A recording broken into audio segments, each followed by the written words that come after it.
الحمد لله نحمده ونستعينه ونستغفره ونعوذ بالله من شرور أنفسنا ومن سيئات أعمالنا من يهده الله فلا مضل له ومن يضلله فلا هادي له ونشهد أن لا إله إلا الله وحده لا شريك له ونشهد أن سيدنا ومولانا محمدا عبده ورسوله قال الله تعالى في كلامه المجيد والفرقان الحميد أعوذ بالله من الشيطان الرجيم بسم الله الرحمن الرحيم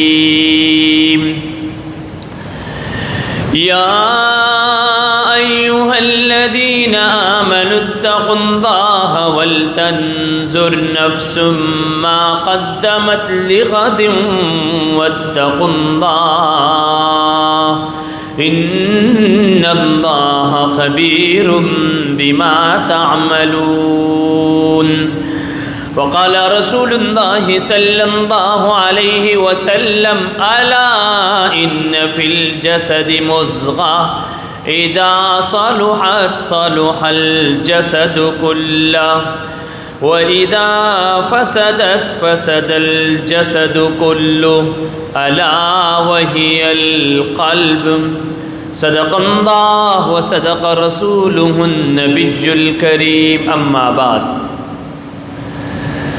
میرے دوستو، بزرگوں اور ساتھیوں، اللہ رب العزت نے بعض دفعہ حالات ایسے بنائے ہوئے ہوتے ہیں جس میں اللہ رب العزت اپنی امت کو، اپنی عوام کو، اپنی قوم کو تنبیہ اور سوچنے اور احتساب کرنے کے لیے موقع عطا فرماتے ہیں۔ چنانچہ آج کل کے حالات دنیا بھر کے اندر جو چل رہے ہیں وہ اس بات کے متقاضی ہے کہ ہمیں اپنا احتساب کرنا چاہیے، اپنے دلوں کی حالت کو سدھارنا چاہیے، خواب غفلت سے بیدار ہونا چاہیے۔ اور یہ حالات پوری دنیا کے اندر ایسے چل رہے ہیں کہ شاید صدیوں میں اس کی مثالیں ملنا مشکل ہے۔ تاریخ انسانیت میں اس طرح کے حالات اللہ رب العزت کی طرف سے باقاعدہ پلاننگ کے تحت ہوتے ہیں۔ میری اور آپ کی زندگی میں ہر چیز اتفاقی طور پر تو ہو سکتی ہے، لیکن اللہ کے ہاں اتفاق نام کی کوئی چیز نہیں ہوتی۔ اللہ کے ہاں ہر چیز پلاننگ کے ساتھ ہوتی ہے۔ اللہ رب العزت کے علم میں تھا، ہے اور رہے گا کہ یہ پلاننگ ہے، یہ وائرس آیا، یہ دنیا کو جھنجھوڑا گیا، دنیا کو روکا گیا، دنیا کو بتایا گیا کہ you are nothing in front of اللہ سبحانہ و تعالی، everything is in the hand of اللہ سبحانہ و تعالی۔ اور یہ اسپریچولی طور پر، احتسابی طور پر مجھے اور آپ کو یہ آگاہی دی جا رہی ہے کہ آؤ رجوع کر لو اللہ رب العزت کی طرف۔ یہی وجہ ہے کہ بارہا قرآن پاک میں ارشاد فرمایا جا رہا ہے، یا ایھا الذین آمنوا اتقوا اللہ، اے ایمان والو تقوی اختیار کرو۔ اور اسی کی تشریح نبی اکرم صلی اللہ علیہ وسلم نے کیا فرمائی؟ اے لوگو، الا ان فی الجسد، جسم میں ایک لوتھڑا اور ٹکڑا ہے، اگر یہ صحیح کام کر رہا ہوگا تو تمہارا پورا جسم صحیح کام کر رہا ہوگا۔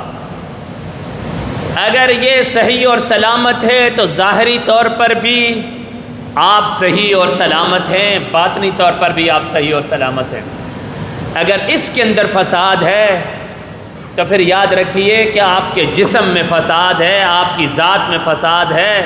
پھر یہ فساد پھیلتا پھیلتا صرف آپ کی ذات کی حد تک متاثر نہیں کرے گا، بلکہ آپ کے گھر کو بھی تباہ و برباد کرے گا، آپ کی سوسائٹی کو بھی خراب کرے گا، آپ کے معاشرے کو بھی خراب کرے گا۔ تبھی نبی اکرم صلی اللہ علیہ وسلم نے بارہا تقوی کی طرف اشارہ فرمایا اور بارہا فرمایا التقوی ہا ہنا، اشارہ فرمایا اپنے دل کی طرف۔ اے لوگو تقوی یہاں پر ہے، اے لوگو تقوی ادھر ہے، التقوی ہا ہنا، التقوی ہا ہنا، التقوی ہا ہنا، کہ یاد رکھو اس کو صاف رکھو۔ جب کبھی تمہارا یہ دل صاف ہے تب تمہارا معاشرہ صاف ہے، جب تمہارا یہ دل صاف نہیں ہے تمہارا معاشرہ کبھی صاف نہیں ہو سکتا۔ آج جھوٹ ہے، غیبت ہے، نفرت ہے، حسد ہے، چغلی ہے، بیک بائٹنگ ہے، ایک دوسرے کے خلاف الفاظ کا استعمال ہو رہا ہے، ببانگ دہل ایک دوسرے کے خلاف زبانیں دراز کی جا رہی ہیں۔ اس کا بنیادی سبب یہ ہے کہ وہ جو نبی اکرم صلی اللہ علیہ وسلم نے فرمایا کہ دل کا وہ ٹکڑا خراب ہے، جب تک میرے دل کا یہ ٹکڑا صحیح نہیں ہوگا تب تک میری زبان صحیح نہیں ہو سکتی، میرا دل صحیح نہیں ہو سکتا، میرا جسم صحیح نہیں ہو سکتا۔ اور یاد رکھیے اس کا اثر صرف اور صرف آپ کی ذات تک محدود نہیں ہے، بلکہ معاشرے کو خراب کس طرح کرتا ہے کہ جب یہ دل خراب ہوتا ہے تو زبانیں دراز ہو جایا کرتی ہیں، جب یہ دل خراب ہوتا ہے تو لوگوں کے اندر مفادات کی اور اغراض کی ذہنیت پروان چڑھتی ہے۔ اور یاد رکھیے نبی اکرم صلی اللہ علیہ وسلم نے ایک صحابی کا ہاتھ پکڑ کر فرمایا تھا کہ یاد رکھو کہ اس خانہ کعبہ کو بھی اگر گرا دیا جائے تو وہ اتنا بڑا گناہ نہیں ہے جتنا کسی انسان کی عزت کے ساتھ کھیلا جائے، جتنا کسی انسان کی عزت کو داغدار کیا جائے، جتنا کسی انسان کی ذات پر کیچڑ اچھالا جائے اور اس کو معاشرے میں سوسائٹی میں خراب کیا جائے، لان تان کیا جائے، تان و تشنیع کی جائے۔ فرمایا یہ کعبہ کو گرانے سے بھی بڑا گناہ ہے۔ اس گناہ سے اور معاشرے میں پھیلی ہوئی تمام بیماریوں سے نجات حاصل کرنے کا صرف ایک ذریعہ ہے، وہ ہے دل کی صفائی۔ پہلے زمانے میں بر صغیر پاک و ہند میں اکابر اور بزرگوں کا ایک سلسلہ ہوا کرتا تھا، صوفیاء کا ایک سلسلہ ہوا کرتا تھا، لوگ جایا کرتے تھے ان صوفیاء کے پاس، لوگ ملا کرتے تھے، ان کی مجلسوں میں بیٹھا کرتے تھے، ان سے ذکر و اذکار کے طریقے سیکھا کرتے تھے، ان سے تصوف کے انداز سیکھا کرتے تھے، صرف ایک بات پر کہ ہمارا دل صاف ہو جائے۔ لیکن آج جب زمانہ جدت پکڑ گیا، ترقی آ گئی، معاشرے کے اندر نئی چیزیں، ماڈرن دنیا آ گئی، اس ماڈرن دنیا نے ہمارے دل کی صفائی اور ہمارے دل کی پاکی کے احتساب کے سوچ کو اور اس کی اہمیت کو ہمارے دلوں سے نکال دیا۔ آج نہیں رہا تصور، آج نماز بھی پڑھی جا رہی ہے، روزہ بھی رکھا جا رہا ہے، حج بھی کیا جا رہا ہے۔ تبھی نبی اکرم صلی اللہ علیہ وسلم نے فرمایا ان الرجل لیکون من اہل الصلاۃ والصوم والزکاۃ، کچھ لوگ ایسے ہوں گے جو نمازیں بھی پڑھ رہے ہوں گے، زکوٰۃ بھی دے رہے ہوں گے، حج بھی کر رہے ہوں گے، ما یجزا یوم القیامت، انہیں قیامت والے دن کوئی بدلہ نہیں ملے گا۔ کیوں؟ کیونکہ ان کا انٹینشن، ان کا دل صاف نہیں تھا۔ آج میں عبادات بھی کر رہا ہوں اور وہ عبادات پہاڑوں کی مقداروں میں، لمبی تعدادوں میں کاؤنٹ بھی کیے جا رہے ہوں گے، لیکن جب میرا دل صاف نہیں ہوگا تو ان پہاڑوں جتنے اعمال کا بھی کوئی فائدہ نہیں ہے۔ اور حدیث میں واضح آتا ہے کہ کچھ لوگ ایسے ہوں گے جن کے اعمال پہاڑوں کی بلندیوں کو چھو رہے ہوں گے، لیکن ان اعمال کی بنیاد پہ وہ جنت میں داخل نہیں ہو سکیں گے کیونکہ ان کی نیتیں ٹھیک نہیں۔ My beloved brothers and sisters in Islam, Today is my topic about spiritual power and taqwa, which is Allah subhanahu wa ta'ala indicate many times in the Holy Book Quran. Allah subhanahu wa ta'ala mentioned, Ya ayyuhalladheena amanu taqullah, O believers, keep taqwa. And taqwa means spiritual power. By the zikr of Allah subhanahu wa ta'ala, by the close relation to Allah subhanahu wa ta'ala, this is called taqwa. That's why Rasulullah Akram sallallahu alayhi wa sallam said, it's very important hadith, Ala inna fil jasadi muzgha. Oh people, in your body, one piece of meat. Do you know about the piece of meat? So Sahaba Karam said, Ya Rasulullah, anta a'lam minna. You know very well about that piece of meat. So Rasul Akram sallallahu alayhi wa sallam said, إِذَا صَلُحَتْ صَلُحَ الْجَسَدُ كُلُّهُ. When that piece of meat is in order, is working, then your entire body is in order and working properly. If your that piece of meat is not working or corrupt, so then your entire body is in corrupt, is not working properly. And then Rasul Akram sallallahu alayhi wa sallam said, Allah wahiyal jasad, yes, that is heart. If your heart is good, then your entire body is good. If your heart is not good, then your entire body is not good. So this is clearly hadith which Rasul Akram sallallahu alayhi wa sallam said. And another hadith Rasul Akram sallallahu alayhi wa sallam said, Inna rajula la yakunu min ahli salat. Some of people, some believers, they perform prayer regularly and they keep fasting properly and they observe fasting and they perform hajj. They giving charity and zakat. They doing hajj and umrah and many ibadat. But on the day of judgment, they will be not rewarded by Allah subhanahu wa ta'ala because of their bad intention. That's why Rasul Akram sallallahu alayhi wa sallam, you know, very famous hadith. Rasul Akram sallallahu alayhi wa sallam said, Innamal a'malu bin niyat. All your actions, all your a'mal depend on your intention.